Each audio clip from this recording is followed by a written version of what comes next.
Claire promises to tell Nate about low-life viper, Audra. According to the Young and the Restless recap on Tuesday, August 12th, Claire Newman will promise to tell Nate Hastings about Audra Charles, a low-life viper. Here is what spectators should expect from Tuesday's show, which will include some dramatic moments. Phyllis Summers will boast in the park about her collaboration with Kane Ashby and eventually reveal to Daniel Romalotti Jr. all of his intentions for a business takeover in Slio, Genoa City. Daniel won't support Phyllis working with Kane on an unworkable plan since he believes she needs to heal from her tragedy. Daniel will urge Phyllis to leave right away because he believes she will turn herself into a target for retaliation.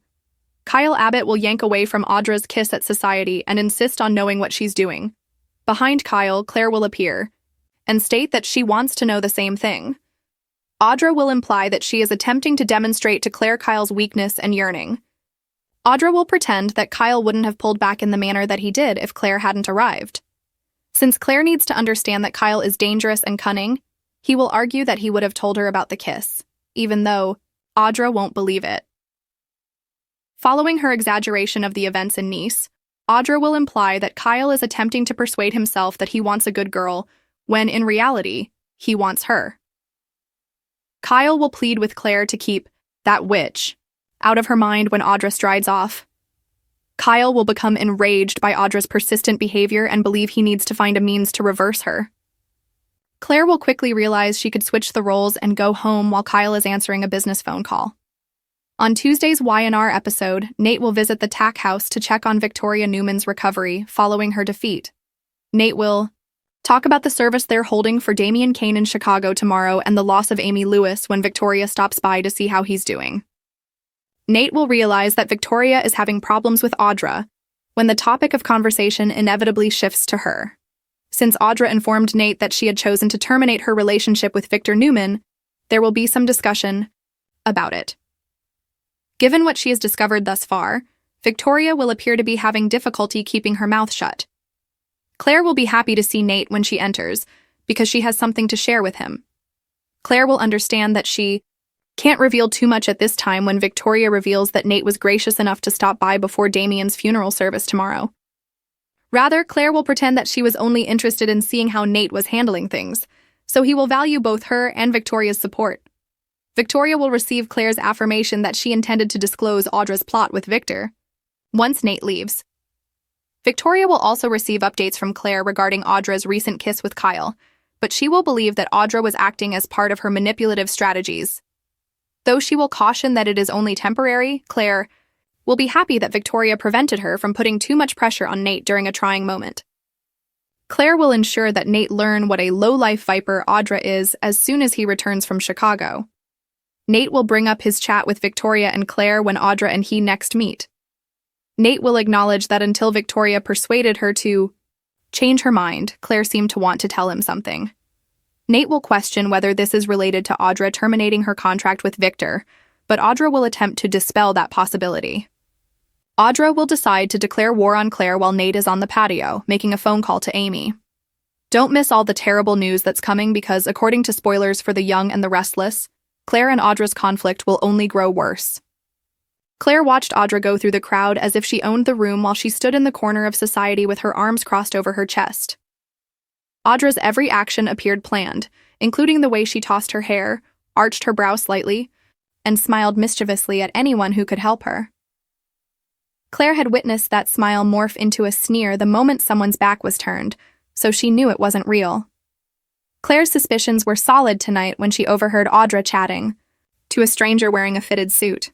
She had been silent long enough, but Audra's deceptive tactics were soon to be exposed. According to Claire, Audra was merely a low-life viper who was willing to bite anyone who stood in her way. She was lovely when it was appropriate.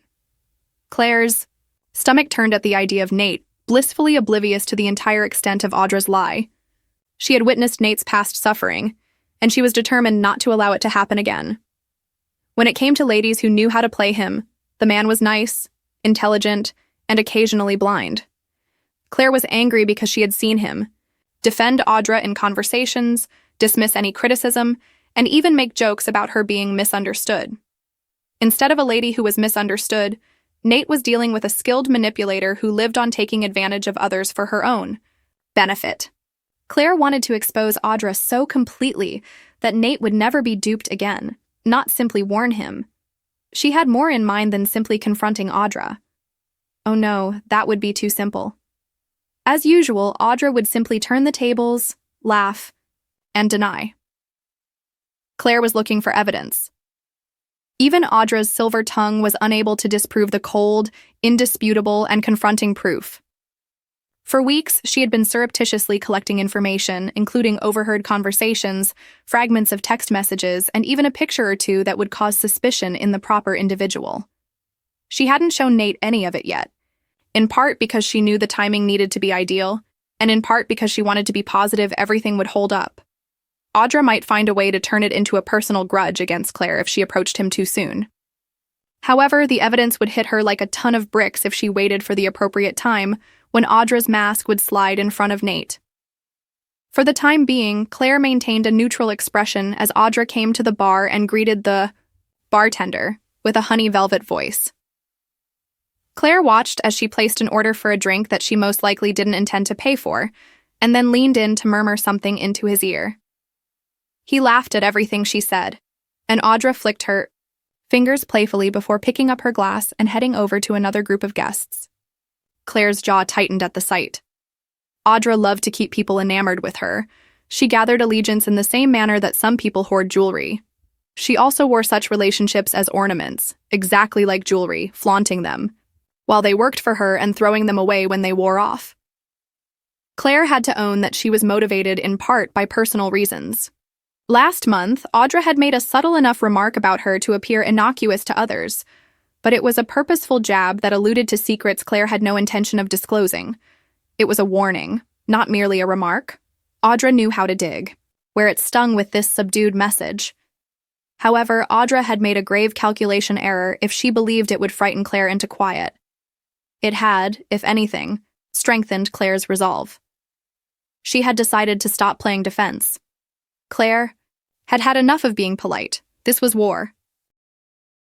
Determining the exact extent of Audra's reach was the difficult part. Claire had already learned that Audra was closely monitoring several individuals in Genoa City, quietly influencing choices and causing minor commotions that made her appear indispensable when she intervened to assist. Audra was a skilled puppeteer, and half the town's residents were unaware that they were hanging from her strings. Nate was definitely one of them, Claire felt sure. And the only way to break those ties was to provide him with the truth in such a way that he was unable to ignore it. As the evening progressed, she took modest sips of her own drink while maintaining eye contact with her target. Audra never lingered in one spot for very long. She moved effortlessly between tables and conversations, constantly glancing across the room like a chess player anticipating multiple moves. If you didn't know her, it would be simple to underestimate her, but Claire was aware of this. She had witnessed the consequences of underestimating Audra Charles. They either found themselves in situations they couldn't get out of or humiliated and heartbroken. Furthermore, she had no intention of allowing Nate to be the next name on that list. Within the context of interpersonal drama, the relationship between Claire, Audra, and Nate offers a gripping examination of treachery, retaliation, and changing allegiances.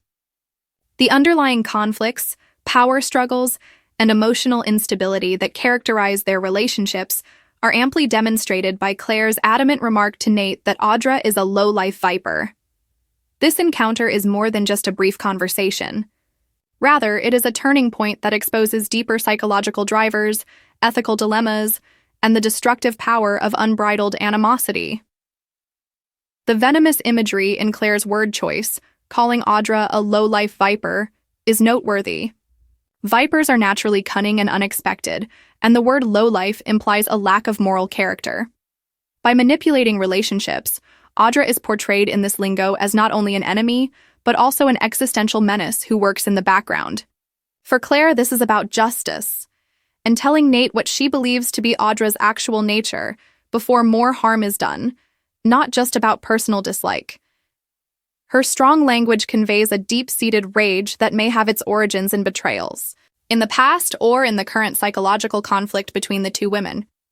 Nate plays an equally important part in this fight. He becomes the battlefield where this war of reputations is waged, because he is the target of Claire's revelations. His relationship with Audra, whether platonic, professional, or romantic, must be significant enough for Claire to think it would be beneficial to reveal Audra's purported dishonesty. Claire's claims can be written off as jealousy or hysteria if Nate believes Audra. Her remarks, however, can sow the seeds of mistrust that could completely destroy his relationship with Audra if there are already reservations. This puts Nate in a position where he is not only a passive recipient, but also an active participant whose decision will decide how the dispute turns out. Claire's rage paints Audra, the accuser, in an irreparably bad light. The word viper suggests that her acts are not only damaging but also premeditated, that she puts on a front of innocence while secretly committing destructive acts.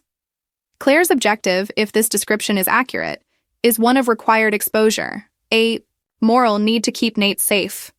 Claire's retaliation, however, turns into slander if Audra is unjustly disparaged. This can be motivated by jealousy, insecurity, or a desire to influence Nate's opinions. The conflict is made more complex by the weighted uncertainty surrounding Audra's true character. Is Claire an unreliable narrator who is projecting her own shortcomings onto her opponent, or is she a real manipulative schemer? It's also important to look at the power dynamics involved. Claire's promise to reveal Audra implies that she thinks Nate is being purposefully misled or isn't yet aware of Audra's true nature. As a result, Claire is positioned as the truth-teller who can see things that others cannot. Her combative style, nevertheless, runs the danger of offending Nate if he believes her charges are baseless or intentional. Claire's intervention can backfire if Audra has already proven herself trustworthy in Nate's eyes, thereby establishing Claire as the catalyst and bolstering Audra's innocence. This calls into question whether using subtlety or confrontation is more effective at undermining a rival's power. The emotional stakes are also very high. Claire's rage implies that she values her connection with Nate enough to go to such extremes. She obviously sees Audra as a danger to their relationship, whether it be romantic, familial, or intensely platonic. If Claire has been being undermined by Audra, whether by deception, seduction, or psychological manipulation, then her outburst is a last choice, an effort to recover what she believes has been taken from her.